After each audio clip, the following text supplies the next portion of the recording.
Wikipedia has described punishment as the authoritative imposition of an undesirable or unpleasant outcome upon a group of individuals in response to a particular action or behavior that is deemed unacceptable or threatening to some norms. While punishment can be effective in some cases, you can probably think of a few examples of when punishment does not reduce a behavior. On the program today is a special report which seeks to know what kind of punishment will Nigerian citizens prefer for persons found wanting of corruption. My name is Aisha Gambari. Welcome to the program, The Eagle. And I am Aisha Muhammad. Thank you for being part of the program today. And also today, we bring you proceedings in the ongoing trial of 9 suspected oil bunkers docked by the EFCC for offences bordering on conspiracy, dealing in petroleum products without a license, and tampering with oil pipelines. Please stay tuned as we take a short time out. Don't go away.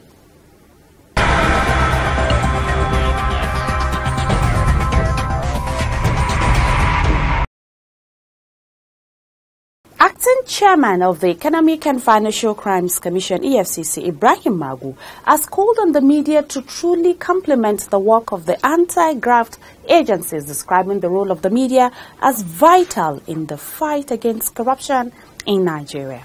Magu made the appeal in a keynote address delivered at the 68th Annual General Assembly of the Broadcasting Organization of Nigeria, born at Ibeto Hotels, Abuja. The report is presented by Amina Kawa. The event, which had in attendance the Minister of Information and Culture, Lai Mohammed, Chairman Broadcasting Organization of Nigeria, BON, John Momo, and Director General, National Broadcasting Commission, NBC, Modibo Kawu, among others, had the theme, The Nigerian Media and the War Against Corruption. Ibrahim Magu, who delivered a keynote address at the event, said the media, as the fourth estate of the realm, occupies a unique place in the fight against corruption and impunity in Nigeria. He described the media profession as the only profession constitutionally mandated to hold the nation's leaders accountable. He said if the surge of corruption is to be effectively tackled, the media must align itself with the progressive aspirations of Nigerians.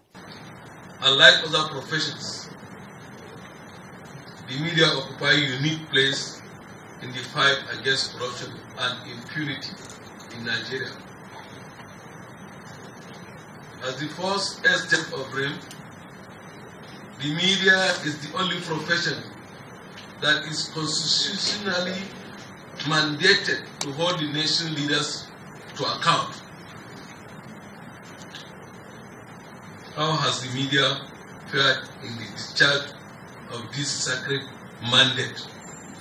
He described corruption as a cancerous disease that has defiled every effort at eradicating it, while making the country a laughingstock in the Committee of Nations. The EFCC boss enjoined the media to rise above personal and parochial interests, while urging them to always be fair and objective in their reportage. While lamenting the seeming ethical rot in the media, the anti-graft czar called on media practitioners to always uphold the ethics of their profession. He also urged media owners to give priority attention to the welfare of their employees, saying the media is too critical to be left at the mercy of the corrupt oligarchs in our midst. He reiterated the determination of the EFCC towards ensuring that anyone who steals from the public treasury and those who assist them to do so under whatever guise are brought to justice. Magu went on that, without the efforts of the EFCC, the current economic challenges confronting the nation could have been worse, adding that the Commission's enforcement activities has restored global confidence, while leakages in the economy has been checked, and looted funds running into several billions of naira had been recovered. Declaring the event open, the Minister of Information and Culture, Lai Mohammed, noted that most of the country's problems were as a result of corruption, which is where the menace has been tackled decisively before it destroys the country. Without mincing words, let me use this platform to appeal directly to the media in general to join this administration in facing down the problem of corruption. As we have said times without number, this fight must not be seen as Buhari's fight alone. It must not be seen as the federal government's fight. It is our fight. If we fail to win by defeating corruption, it will simply overwhelm us as a nation. This appeal to the media to join us in the fight against corruption is born out of the fact that the fourth estate of the realm cannot afford to sit down on the fence as far as this fight is concerned. We are not saying that the media should not criticize us over our strategy for the fight, but they should stop mocking us.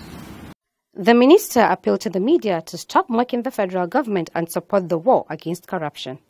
John Momo, chairman BON, while stressing the importance of digital broadcasting and the need for its immediate implementation, said the organization was yet to have a clear roadmap for the implementation of the digital switchover, DSO, in Nigeria. Suddenly, new markets are created with new sets of values that now threaten existing markets. In a nutshell, broadcasting seems to be under threat from digital predators like Amazon Prime Video, Netflix, Hulu, and other over-the-top players. Folks, this is a wake-up call. And if you can't smell the coffee, I can. So what should we do? The answer isn't far-fetched. We need to change our business model. It's no more business as usual. In fact, it is business unusual. The worrying thing, however, is that as we try to come to terms with the disruptive innovation staring us in the face, we are being made to contend with numerous problems that are inflicted upon us. Also speaking, Modi Bakau, Director General, NBC, said the media industry is growing fast and urged the players to use the growth to the advantage of the country. These are very exciting as well as difficult times for broadcasting in Nigeria. From the standpoint of the regulator, we can see an industry that is exponentially growing. The number of licensees and potential new investors is growing by the day. Similarly, there are so many exciting opportunities related to the industry. That growth justifies the deregulation of the Nigerian broadcasting industry by the Nigerian government over the past 25 years. Yet the economic conditions, especially in the past few years, have also been tough for our industry, as it has been for Nigeria in general. Nevertheless, the industry has survived and grown, and the recently related advertisement spend statistics show that things have not been gloomy for broadcasting in Nigeria. Things will only get better, with the economic outlooks becoming increasingly favorable for all Nigerians. The Annual General Assembly of the Broadcasting Organizations of Nigeria, BON, is an annual event that brings together key players, practitioners, and executives in the broadcasting industry in order to showcase global best practices, strategies, and modalities to ensure that key issues surrounding content are adequately addressed in Nigeria. Amina Kawa, reporting for The Eagle.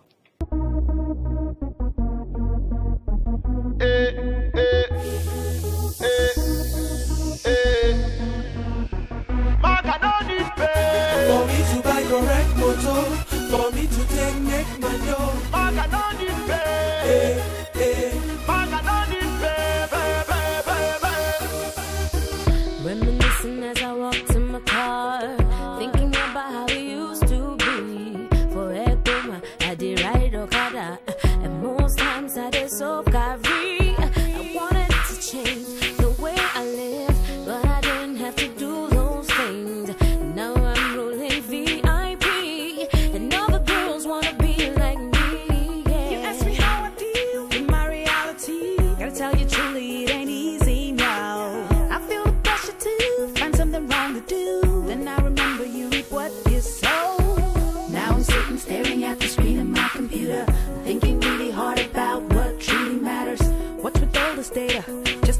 maga. He could have been my father or someone else's brother. For me to buy correct motor, for me to take make my dough. No need for me to go cafe. I hustle hard to make my pay. No need to do yahoo yahoo, to do yahoo yahoo.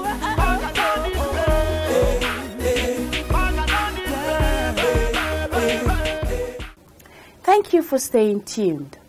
In places like China, death penalty is prescribed for people found wanting of corruption. With these and so many other punishments, some people still engage in corrupt practices. Is it that punishment seems to work in some instances but not in others? Looking at the fight against corruption in Nigeria, what kind of punishment will the citizens prescribe for people found guilty of corruption? Here's Golden Agu to represent the report to you. Anti-graft agencies at the forefront of the fight against corruption already prescribe requisite punishment for the various corrupt practices in their enabling laws. However, are these enough? What kind of punishment would you as a citizen prescribe for persons found guilty of corruption?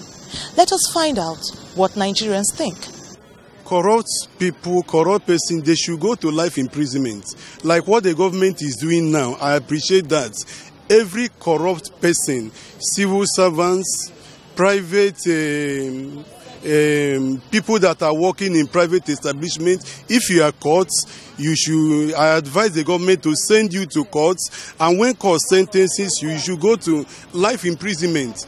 The reason for life imprisonment is that when you go to life imprisonment, other people that will hear it will be scared. People will be afraid. But when they go for 5 years, 10 years and come out, people will be encouraged to continue in that corruption. So I will suggest life imprisonment for corrupt officials, whether private or public establishments. I think what the government needs to do is those that are corrupt, in order to stop others from doing the same thing, they should be sent to jail. I would like the government to just, first of all, get the money back. If they are able to get the money back, well, through the processes they have been using to get all those money back, if they are able to get it back, then they should jail them. The punishment I want is to seize their assets. Those found guilty of corruption, the assets should be seized and be jailed at the same time. Those that fine should be given.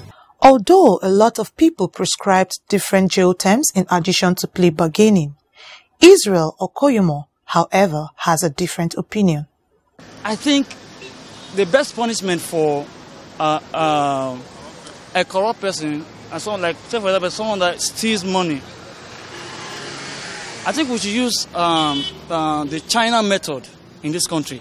You know, once someone steals money, you just let that person be killed instantly. If that person is beheaded instantly, I think once they do that to 2, 3, 5 people in this country, top leaders, I think they will change. It is evident that Nigerians feel strongly about corruption, and the choices for the methods of punishment vary as well. In all, whatever draconian measures the populace may wish, it is important to know that in a democracy, one must follow due process and allow the law to take its course. Golden Agu reporting for the Eagle. Thank you, Golden, for that report. Aisha, talking about punishment, don't you think capital punishment will be too harsh?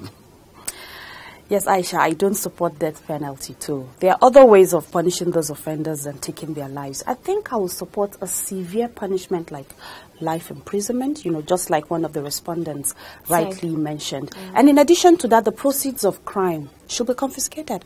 I think if they are deprived access to those assets and funds that they, acquire, it will serve as a deterrent, Yes, I totally agree with you. They should be made to be part with all they have stolen so that it will serve as a deterrent to others. Imagine a society where everything works. Durable road networks, stable electricity supply, portable water, well-equipped and functional healthcare facilities, quality education for all, affordable housing schemes, social security benefits, job creation and a lot more. that makes life comfortable to live. That is an ideal society. We can only achieve this if we all play our part. Say no to corruption to enjoy these benefits. Kill corruption to save Nigeria. This message is from the Economic and Financial Crimes Commission, EFCC. The program is still The Eagle, coming to you from the stables of the Economic and Financial Crimes Commission, EFCC. Coming up next is our court update segment, as the EFCC arraigns 9 foreigners and 2 Nigerians for suspected oil theft. The report. The Economic and Financial Crimes Commission, EFCC, arraigned the suspects, which comprises of 9 foreigners and 2 Nigerians, before Justice J.K. Omotosho of the Federal High Court sitting in Port Harcourt, Rivers State, on the 4 counts charge bordering on conspiracy, dealing in illegal petroleum products without license, and tampering with oil facilities. The foreigners are Mohammed Edjas, Nasser Khan, all Pakistanis, Alexander Nazarenko, Alexandra Kashavi, Ukrainians, Romeo Anang, Francis Aolu, Kwesi Atta, all Ghanaians, Victor Mipai, a Beninois, and Frederick Fatin Omeni, an Indonesian. Their Nigerian accomplices are Victor Azebiri and David Utsuhoi. They were arraigned alongside a company, Aswell Shipping Corporation SA, and a vessel, MT Techni, also known as MT Star. The defendants pleaded not guilty to the charges when they were read to them. In view of their pleas, Prosecution Counsel Ahmadu Aruga asked the court for a trial date and pleaded that the defendants be remanded in prison custody. Counsel to the first defendants, O.J. Irehime, told the court that he had filed a bail application for his client and served same on the prosecution. He asked the court to grant his prayers. The other counsels also aligned their arguments with that of the first defendant. The prosecution counsel, however, opposed their prayers. He said he had filed a counter affidavit in response to the 2 defense counsels' applications. Justice Omotosho adjourned the matter to 4th December 2007 for ruling on bail applications, and 18th, 19th, and 26th January 2018 was set aside for the commencement of trial. He ordered the defendants to be remanded in prison custody pending the determination of their bail applications. The suspected oil thieves ran into trouble when their ship was intercepted by the Nigerian Navy on the 25th of April 2017 at the Shell Petroleum Development Company Afemo Terminal A, southeast of Escravos in Burutu local government area of Delta State for illegal loading of petroleum products suspected to be crude oil. It was alleged that the crew members connived with one Victor Azebiri, who is the first defendant, and one Peter Ala and David Ogoma, also known as Ambassador, who are now at large, to siphon about 2,000 cubic liters of crude oil. The ship allegedly had no clearance from relevant Nigerian maritime agencies to navigate the Nigerian waters, and all the foreign crew on board the ship had no valid documents to enter the country. Still on court matters, Justice Aikawa of the Federal High Court sitting in Ikoyi, Lagos, has adjourned further hearing in a 4.9 billion fraud case involving a former Minister of Aviation, Femi Fani-Kayode, to December 5, 2017. Fani-Kayode is standing trial alongside a former Minister of State for Finance, Senator Nenadi Usman, and Juma Yusuf and a company, Joint Trust Dimensions Limited, on a 17 counts charge bordering on money laundering. A prosecution witness, Teslim Ajuwon, an employee of the Zenith Bank PLC, while giving testimony, told the court how he received a letter from the EFCC requesting for the account opening documentation, certificate of identification, and statement of accounts of the second defendant, who is Fani-Kayode, who is also one of the bank's customers. He also told the court that following the receipt of letter in March 2016, he forwarded the required documents which were duly signed by him to the EFCC.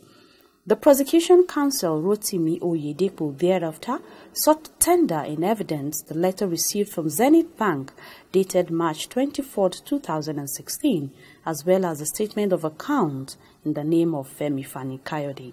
The document, which Oyedepo described as extremely relevant to the issues before the court, contains the entries from January 22 to July 31, 2015. He therefore asked the court to admit the documents as evidence, adding that the witness had complied with all the necessary provisions in law. Norrison Kuka, SAN, counsel to Fani Kayode, however, objected to the admissibility of the statement of account. He said the prosecution did not comply with the provision of Section 90, subsection 1 of the Evidence Act. He also argued that the issue of certification could not be done orally. He therefore asked the court not to admit it as evidence on the grounds that it lacks merit and violates Section 104 of the Evidence Act. Chief Ferdinand Obi, SAN, who is the counsel to the first defendant, also aligned himself with the arguments advanced by Kukas. Giving further testimony, the witness, who works as compliance officer with the bank, told the court that the account details was generated upon request by the EFCC. The case was adjourned to December 5, 2017. Corruption is a cankerworm, na cankerworm. I said na cankerworm, na cankerworm. Corruption don't finish our country. Nigeria women rise up and come together, oh yeah. Every woman come out, but we fight corruption together, oh. Every woman fall out, but we kill corruption together, oh. Them they thief our money, send them obodo yibo. Children they suffer every day, better school in no day. Nigeria women come, oh, women from every sector, make we fight corruption, we won't kill our country. Them go collect money for light, chop the money, light we no see. Good road and good health and call, we no see. I said na cankerworm, oh, na cankerworm, oh. Join the EFCC in its crusade to rid Nigeria of corruption. Naija, now we all know.